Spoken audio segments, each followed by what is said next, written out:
Right, today we're going to be talking about Chloe's pass point video. So Chloe passed her part 3 after, on your third attempt? Yes, third attempt. On the third attempt. And we started training together after the second attempt.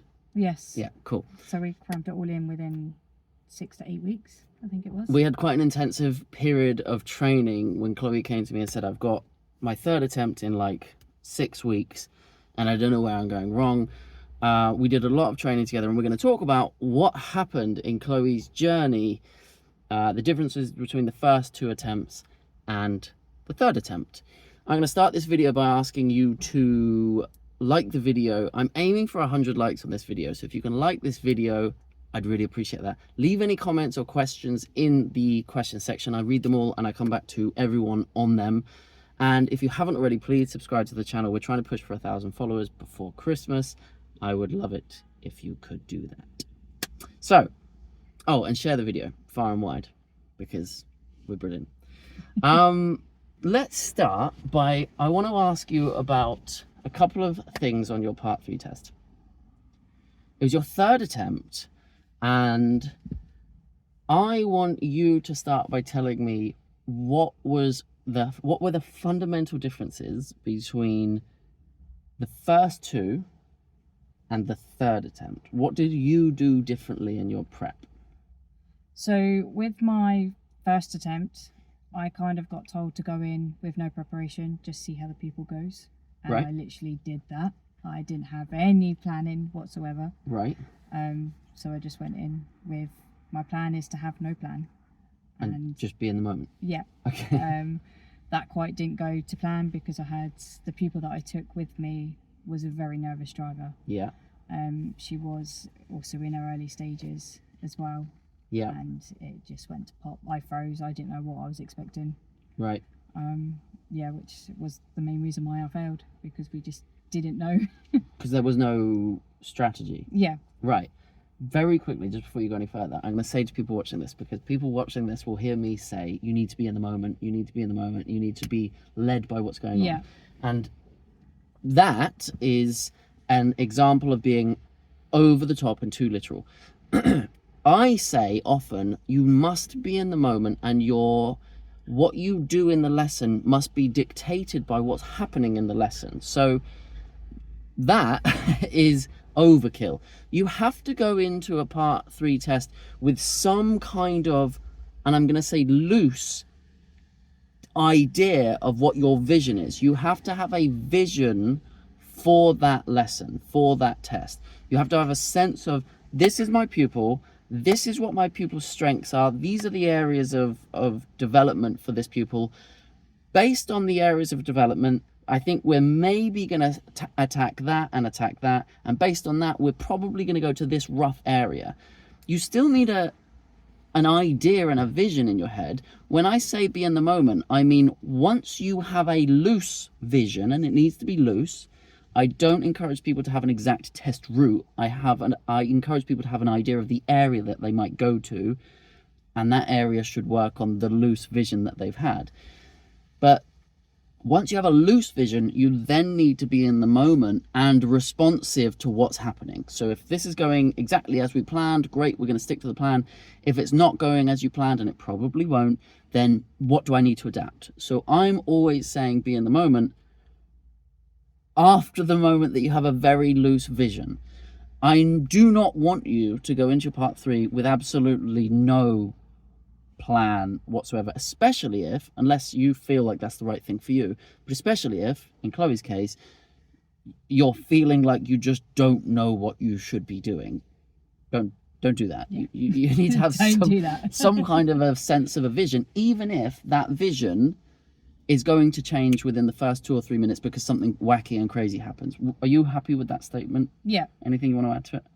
No, it is, like you said, you need some sort of plan. It's like I went into my first part 3 with no plan at all. We didn't really know. We had just started junctions, but I didn't kind of pinpoint the faults that we had with the junctions. Thinking back, that's really interesting. Yeah.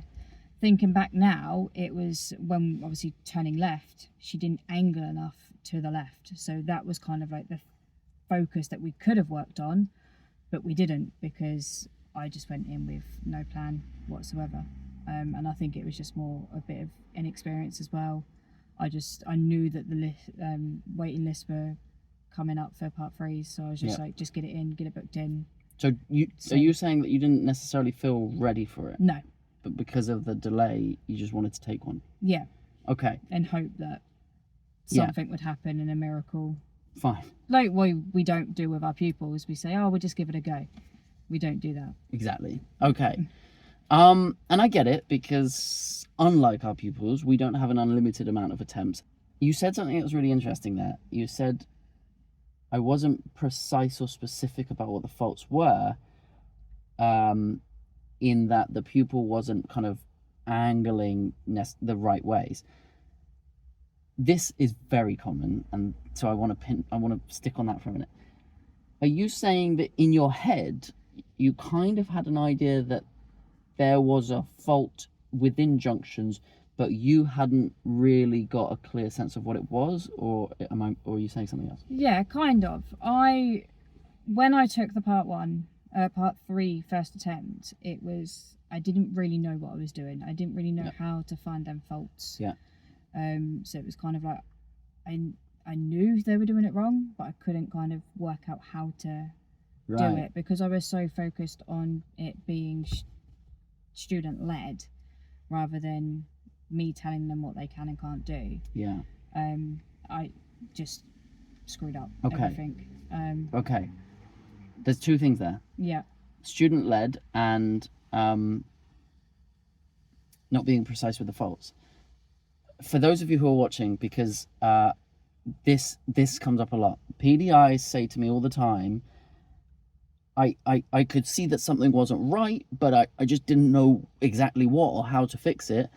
Just a really easy rule, and I know that we've said this, just while you're starting out, you don't need to have all the answers. If you're confused about, oh my God, I know that there's a fault, I know that there's something not right here, just ask yourself, this isn't going to revolutionize the way you train, but it's a great starting point.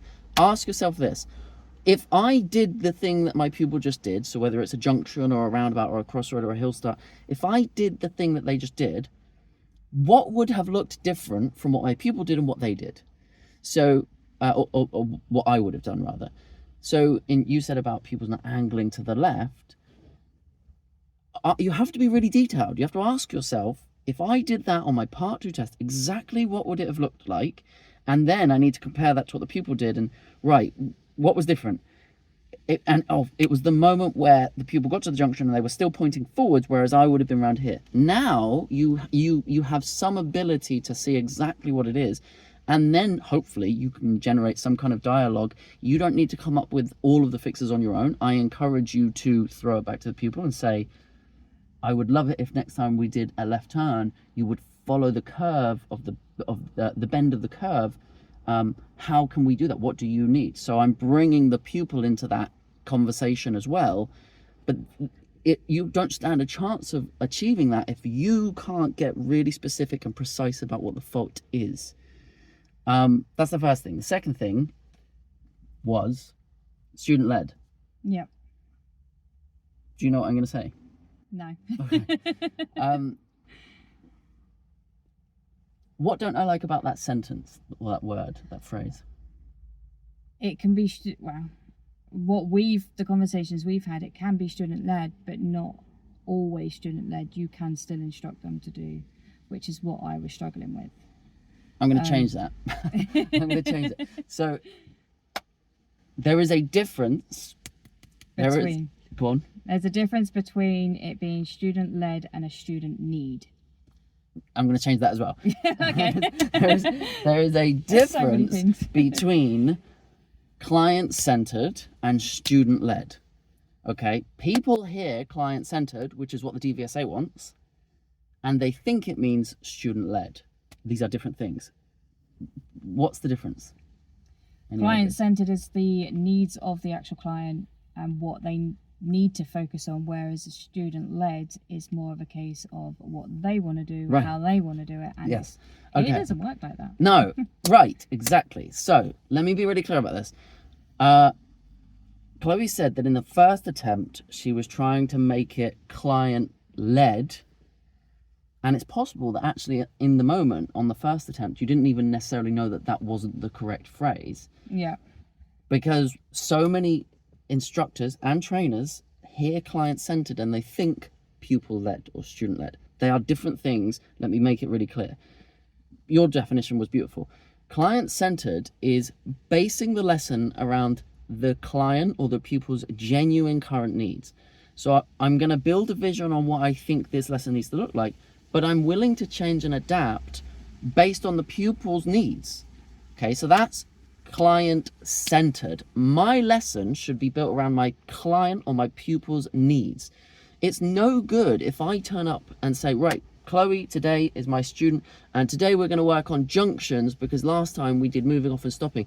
If Chloe then starts having a disaster with fundamentals like moving off and stopping, it's not appropriate that I try and force a junctions lesson on her. I need to be client-centered in my approach. So I'm going to work on Chloe or whoever my pupil's needs are in the moment. That's client-centered.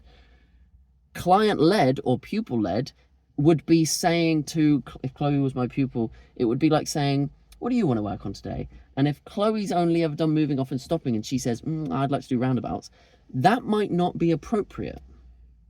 It might be, but it might not be appropriate. I've had pupils on their first lesson say to me, I want to go on the motorway.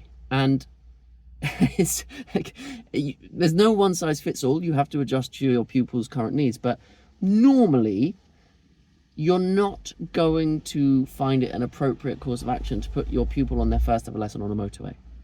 And I mean, it was their first ever lesson. Client-led would be saying, oh, you want to go on the motorway today? That's what we're going to go and do. And PDIs make the mistake often of thinking, because the pupil wants to do it, I have to do it. That's what people think client-centered is, and it's not. So what I'm going to do is I'm going to say, change that approach, and I'm going to say, right, Chloe, here's where we're at. We've been working on this and this and this so far. I'm going to give you a couple of options, and you can have some autonomy, and you can tell me what you think is appropriate. Would you like to do this and this or this and this? Would you like this level of support or this level of support? What do you think is appropriate to you? And I do that every lesson. So I'm giving my pupil some kind of autonomy, but it's from a menu of options that I, as the professional and the expert, deem to be appropriate. And those options may change as the lesson goes by. That's part of being in the moment. But don't think client-centered means client-led. You do not just give your pupil full freedom to do whatever they want. That would be insane. Any thoughts on that? No, that's exactly it. Tell me about the second attempt then. Was it a replica of the first, or was it a tragedy in its own unique way? It was I don't know. It was more of a case of, so my second pupil was a completely different pupil. She had a lot of experience. Again, it was nerves that was focusing on her, and she didn't really know her crossings, pedestrian crossings and things. So we ended up doing the local area and focusing on crossings. Now, I went into a bit too much detail of explaining what crossings were, when it's kind of a case of, you don't want to do that when you're driving. Yeah. You want to kind of be like, sit down a bit, 10 minutes or so at the beginning. This is what these crossings are. Now, let's go out and identify what ones we could think. Right. So you tried to do the theory conversation within the test. Yeah. And it ran into the test time too much. No, not necessarily. We were doing it on the road. Mm-hmm. So we were kind of one thing that happened was that we were going over the bridge, and obviously I was trying to point out the crossing at the top of the bridge, being like, right, this is a toucan crossing because we can see that this is this and this. I see. And at the time, the people didn't need to know that. No. She just needed to know what the crossing is. What are we looking for to identify whether that crossing is going to change red and things like that. I see. So I didn't need to go into too much detail. So you're trying to give all of the detail in the world in the moment, when actually what we need is, what are we going to do right now to keep us safe and legal? Yeah. Because from the first attempt, it was I didn't do enough. And then the second attempt, I did too much. And it just, I didn't focus on two of the faults, because the zebra crossing that was coming up, I didn't focus on that, and we didn't notice the pedestrian coming from the other side, although it was a double crossing, Yeah. we could have slowed down, and I didn't get my people to slow down enough. Because you're talking about all the wrong Yeah. things. This is powerful information. I say it a lot on my videos. I say it all the time, but Chloe is a living example of this. So, how many times do I hear PDIs say, the examiner said, for example, I under-instructed on the first attempt, and then they failed me for over-instructing on the second attempt, and then the PDI gets angry and outraged because they're like, well, what do they want? And the problem is, when PDIs say that to me, and I say this with kindness and respect and affection for everyone, when PDIs say that to me, what they're showing me is that they've fundamentally misunderstood. What happened in the first attempt has no connection and bears no relation to what happened in the second attempt. So if you under-instructed in the first attempt, what I need you to understand is you under-instructed in the first attempt based on that pupil's needs in that lesson on that day. So what the examiner is saying is that pupil needed extra support from you on that day. That has nothing to do with what you should be doing for your second attempt. So please do not go into the second attempt like, I'm going to give a whole ton of extra support for the pupil, unless that's appropriate for the pupil.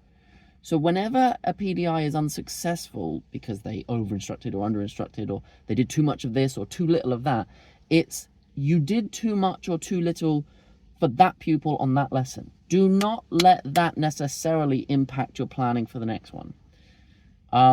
And that's what PDIs do. They just like you've just said, you've probably had that in your mind, and you've had the examiner saying you didn't do enough. So then you're like, I'm going to do absolutely everything.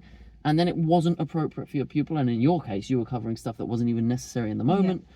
So you're happy with that? Like, yeah, you're in agreement? It was in a moment. And the pupil didn't need it at the time, and we just missed. There was so much happening that I needed to just kind of drop back a bit and be like, right, we're gonna focus on the crossing, the roundabout, and everything else that was coming up. Right. Because it was just getting too busy. Yeah.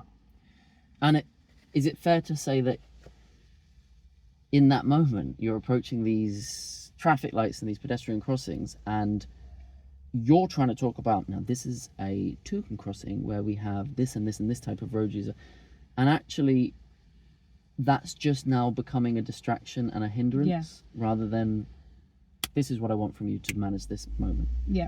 Is that fair? Yeah. The more I've learned, the more information you give whilst you're doing on the road, the more distraction it is. Yeah. And it's little is best in a way. If it's misplaced. Yeah. Yeah. So when are the moments in your mind that you can go into more detail and talk to your pupil about that extra layer of information? When I personally do it, when I know that road's not going to be busy. So if it's a nice long stretch of road and there's nothing going to happen, and we don't have to be like, oh God, this is going to happen. Yeah. Or if we know that that's going to happen and there was a serious situation that we need to deal with, then find a place to pull over and do it on the side of the road. It's easier. Cool. So you can, I want to be clear because this is important. There is a time and a place where you can have those conversations in detail with your pupil, but the environment has to be appropriate. Yeah. I'm not asking my pupil a whole bunch of reflective questions halfway round a roundabout. That's not the time. But if after the roundabout we've got a long, wide, straight road with great visibility and we know that there's not much going on, that might be the time for added detail. And it sounds like in your case you were trying to cover a lot of detail, but it was misplaced. Yeah. So you can do it on the move as long as the environment is appropriate and your pupil can manage. That's the really important bit that I want you to underline rather, is if your pupil can cope with that, great. Different pupils can cope with different things. Base it around your pupil's ability. If they can cope in that environment, have the conversation. If they're going to struggle, or if the evidence is that they're struggling to have that conversation, then that's not the time to do it. So pick your moments, and if you're struggling to do it on the move completely, or your pupil is more importantly, stop and talk, have a conversation. There's this myth that we can't stop and talk anymore, and that myth kind of is an overspill from the days of the pandemic. You can if it's necessary. If the pupil is struggling, you can stop and have a conversation. On the part 3, it needs to be a timely conversation, because you have already only got a short amount of time for the part 3 test. But that's part of your job, is to be able to have that skill of having that conversation in a snappy way. Anything you want to add to that? No. So what changed then from the first 2, other than the fact that I'm amazing? That was a joke. Just realising what faults and how to actually deal with the faults more. And realising that sometimes little is better. The third pupil that I put in, we did a bit of roundabouts initially, and he could have been better on roundabouts, so we kind of focused on that. And then in the part 3, by the end of it, he was doing really well. So what was his struggle with roundabouts in the first place? His speed on approach. Speed up, so that was specifically the problem. So what did you do about that? So we kind of focused on the speed on approach. Initially, we had half an hour before the actual part 3, and leading up to the part 3, we had to deal with roundabouts anyway. And as we were dealing with that, I was like, oh God, this is in panic mode, because initially we had that plan that we're going to look on roundabouts, and he started dealing with it because we were focusing on it prior to the test. And then I was like, I need to find something else. Because it was going too well. Yeah, it was going too well. So then we had to adapt it, and I think that's what kind of made the light bulb moment for me. And be like, well, actually, he doesn't need this support. He can independently do a roundabout. Great. But I need to find another fault now. And that was kind of what I was doing with the lead up to the going to the test centre. I was like, what fault can I find? And that's the faults that I was picking on. And I'm like, right, we're going to go and focus on this. Without obviously telling the pupil that you're being a bit terrible at stopping. Let's go and focus on that sort of thing. So you'd clocked some faults on the drive to the test, you're saying? Yeah. And you thought, if that shows itself in the test, I might work on that. Is that what we're saying? Yeah. So it's kind of like we were focusing on see it, say it, and suss it a lot. And every time they ended up making a fault, I was seeing it, and then I would mention it, be like, oh, you don't normally do that. What made you do that, sort of thing. And then 9 times out of 10, the pupil was just, oh, I don't know. I just wasn't focusing. And then we kind of led into questions of being like, right, so how are we going to do this? And how are we going to make focus so we don't do that again? The downfall of my part 3 was that I did ask the same questions. So I knew at that point that I needed to broaden my question knowledge and expand it a little bit more. What do you mean, in the third attempt or the first 2? Third attempt. You were asking too many of the same questions. Yeah, so I was over. I always kept going, so what went well with that? What would you have done differently? Great. But I just kept saying that. I could have changed that sort of saying. And that was the only downfall that I had on the part 3. But yeah. Okay, so there's a few things there. You said something really important, which was you had a primary need, which was his approach speed. Yeah. But then early on in the test, you found that the approach speed, because you'd been working on it in the prep for the part 3, you'd kind of fixed it prior to it. Yeah. Okay, so this is important.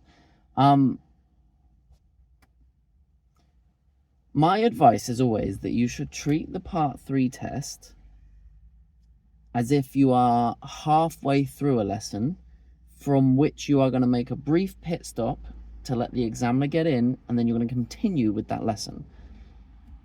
Because that's how you should see it in its current format. You are part way through a lesson, because you are. Even if you just pick the pupil up and drive to the test centre, that drive should be treated as if you are part way through a lesson, because you are. Now, obviously, some of the concern is that you then smash the goal before the test or within the first few minutes. Now, you've said something really important there that I think is going to be helpful for people watching. You then had to adapt your focus, because if you stuck with what you were doing, it's going to be difficult for the examiner to gain it's going to be difficult for you to show evidence of progress because it was kind of going too well from the off. Yeah. You've done nothing wrong with that. It's, if the pupil is having a good day, and if it was a genuine learning need at one point, and it just so happens that you kind of cleaned that up before the duration of the test or within the first few minutes, thanks to previous work, then you've done your job. Not a bad thing that happens, as long as you are able to then think, what are the other genuine needs? Chloe was aware of the pupil's faults that had been made that day or in previous lessons, because she's teaching the pupil and we can't always fix everything straight away. And she responded to some other faults that she had seen evidence of. And that ability to adapt your focus is crucial. It's quite literally one of the 17 competencies. Is something like, where was the lesson plan adapted when appropriate to meet the pupil's needs or suit the pupil's needs or something like that. So if Chloe starts with the approach speed is just mad fast, and by the way, sometimes the fault goes away because the examiner's in the car. If Chloe has built a good relationship with her pupil and Chloe's saying to the pupil, you're approaching roundabouts too fast, you're approaching roundabouts too fast, if they've got a good relationship, that pupil might feel comfortable and familiar. Then suddenly an examiner gets in the car. I'm not saying it should be this way, by the way. Sometimes an examiner gets in the car and the pupil starts bucking up their ideas and they start behaving. And then suddenly they take it more seriously. I don't like it. I'm not saying it should be that way, but it happens. So sometimes the fault goes away just because the examiner's in the back. And if that happens, Chloe needs to be able to respond to it and adapt. And so she quite literally ticked off that competency by focusing on a genuine need. Now, you said really importantly, you were aware of the other faults. You didn't just make something up. You were aware of the other faults, and you presumably worked on that in a way that was satisfactory. I do want to come to, there was a situation in the bus. There was a situation with a bus towards the end, and I think it's fair to say that the examiner had said to you that there were things that she was happy with, there were things that she felt could have been better. But actually, there was a moment with a bus that tipped you into an acceptable and passable part 3, and she was happy to pass you based on that situation with the bus. Yeah. And I'd like you to tell me about it. So we were obviously travelling from a 40 miles an hour. It was coming into a 30, but there was also a bus stop. Yeah. The bus was parked up. Everyone else in front of us was just parked or letting people off? He was letting people off. So okay. it was parked up on the side of the road to let people on and off. Yeah. And my pupil, I could just see the way that they were looking. They were just tunnel vision. They didn't pay much attention to the bus or the 30 sign that was coming up. Yeah. So I kind of just turned around and was just like, what's going on up ahead? And it kind of brought them back into the moment and be like, oh, this is like, oh god, we've got the bus, we've got the 30. And he mentioned the bus, and I said, okay, so what can we do about it? And he was like, oh, well, nothing, because we're driving. I was like, yeah, that's fine. Then I obviously mentioned about the highway codes, that obviously if buses are indicating to come out right, you should let them go as long as it's safe to do so. And I think it was that moment that because we hadn't done any faults or anything, and it wasn't an issue because the bus indicated as we were getting closer, it wasn't safe for us to stop and allow them to come out. We just continued, and then it was that conversation after. Right. Okay. That we would had it. It was a nice long road. We could have had that. We had that conversation because it was quieter. So just so that I'm clear and so that everyone else is clear, you're on a road. There's a bus letting pedestrians off. Yeah.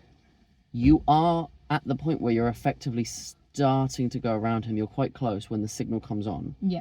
But your problem was that you didn't really feel like he'd done any anticipation or approach just in case the bus was there. Yeah. Now, although when the bus put the signal on, you were close enough and you were at a speed where you felt like, well, actually, the most appropriate thing to do is go, you didn't have a problem with the fact that the pupil continued to go, but you felt like the pupil, that was more a happy coincidence rather than the pupil having done the groundwork and the anticipation and the planning. Is that what you're saying? So obviously in my mind, when I'm looking at buses and I see a bus parked up, the first thing that pops into my head is when is that brake light going to come off? Right. When's that left indicator going to come off? Right.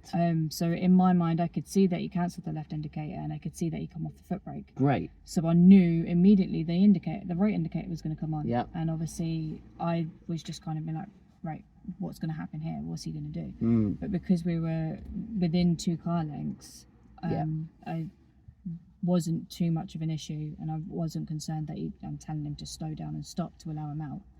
Because personally, that I don't feel like that's safe enough. There was a car that was quite far back from us. We wouldn't have affected him if we did slam our brake on, but at the same time, it would have been quite a harsh brake. There was no point of doing it. So it was that conversation that we then had. That obviously was like, we could be more mindful of that bus. We could have slowed it down a little bit, because then we could have had that time that he could have just pulled out and we could have sat behind him. But again, it wasn't a risk that we needed to have. So it wasn't actually, nothing happened that was inappropriate. Your speed and your position from the bus when he put the right signal on was the most appropriate thing to do was keep going. Yeah. But what I'm hearing, as I've said, is that you did all the anticipation. You have that skill, because you've been driving a while, that you're anticipating when that bus is going to become a hazard. And you're observing the pupil and he's not kind of doing anything, and you said he was tunnel visioned. And so what you're saying is that you had a reflective conversation after the bus about what we could have done more, how we could have predicted and anticipated, what were the clues, what were the signs. You said about, when does that brake light go off? What's that in telling us? Well, it tells us he's taken his foot brake off. The signal's gone off. So what's the next signal that's probably going to come on? And so you're trying to push that kind of thought on reflection. Is that? Yeah. Yeah. So it was like the reflection conversation that we had. What could we have been more mindful of? And then I kind of just turned around and said, look, this is what I look out for. Great. Because I know that that's going to happen. And then kind of, I told them that purely for the fact is because they could be like, oh yeah, that makes sense. Yeah. And then hopefully that will stick with them. Yeah. And when they've passed the driving test, that they can take that with them.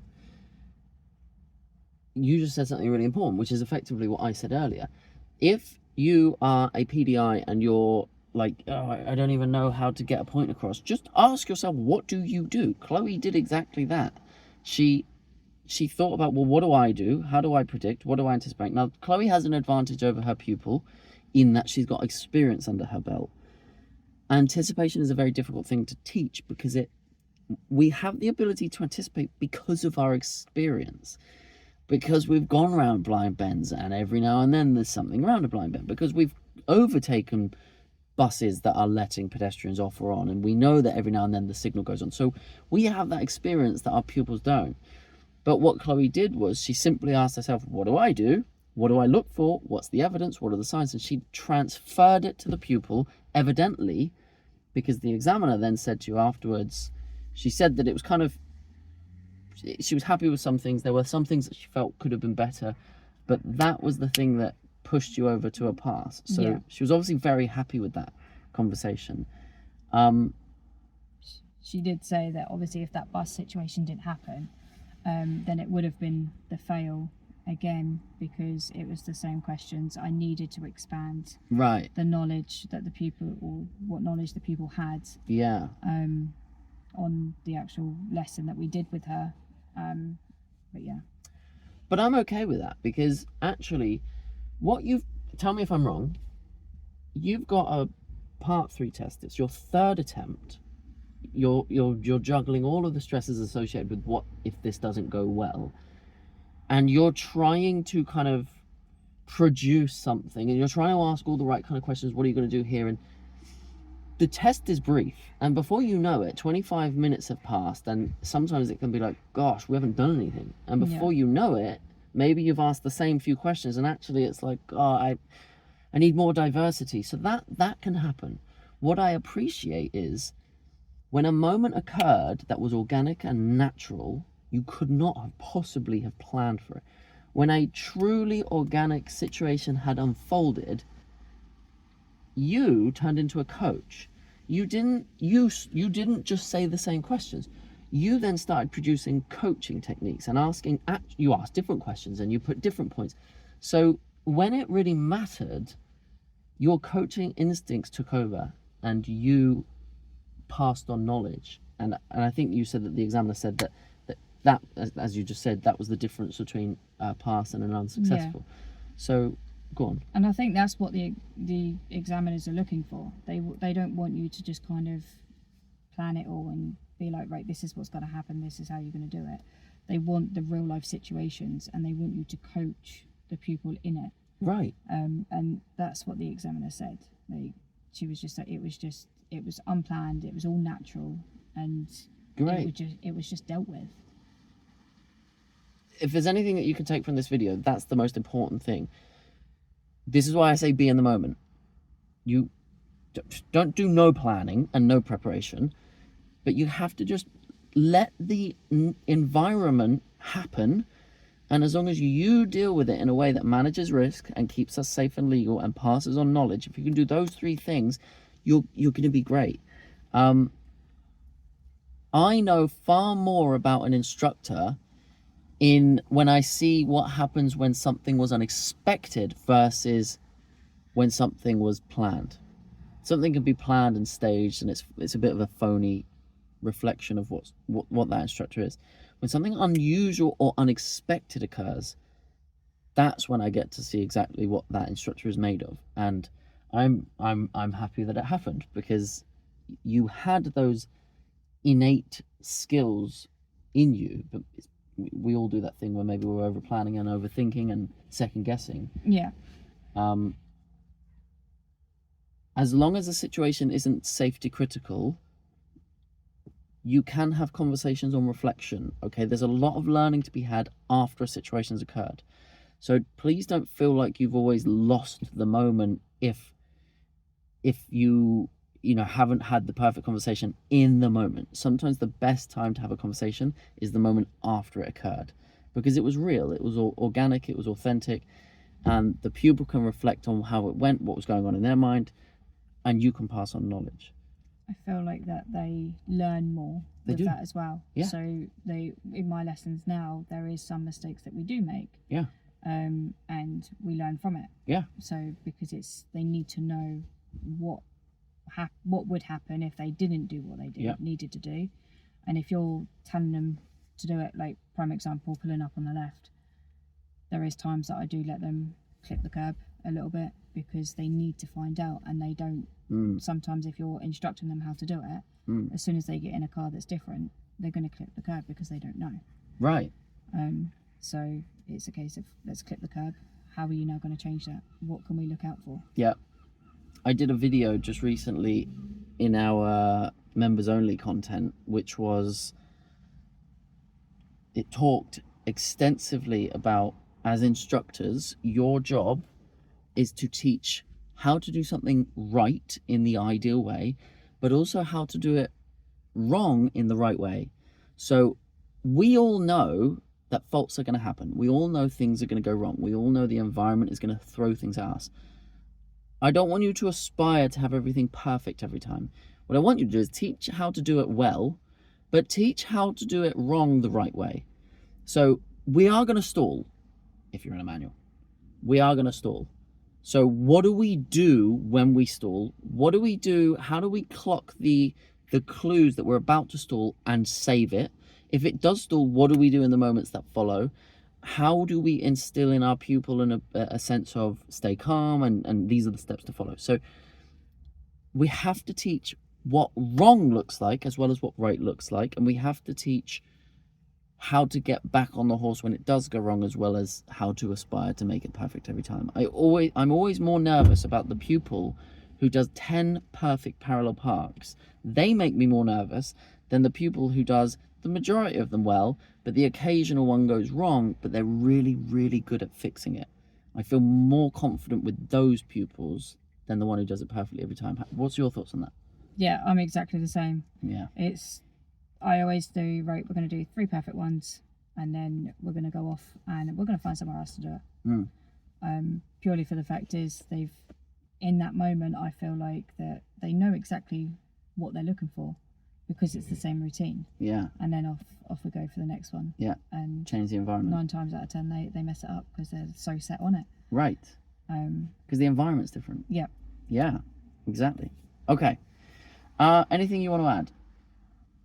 No, I don't think so. I did have something in my head, but it's now gone. Okay. So I Sorry. don't know. That's all right. I'm going to sign off by saying I hope that helped all of you. I reiterate what I said at the start. Please like the video. I'm aiming for 100 likes. Leave any comments in the comment section. I will read them and I do respond to them. Share the video far and wide. If this has helped you, please help me help other people. And if you haven't already subscribed to the channel, we're aiming for 1,000 subscribers soon. Thank you so much for watching. See you later.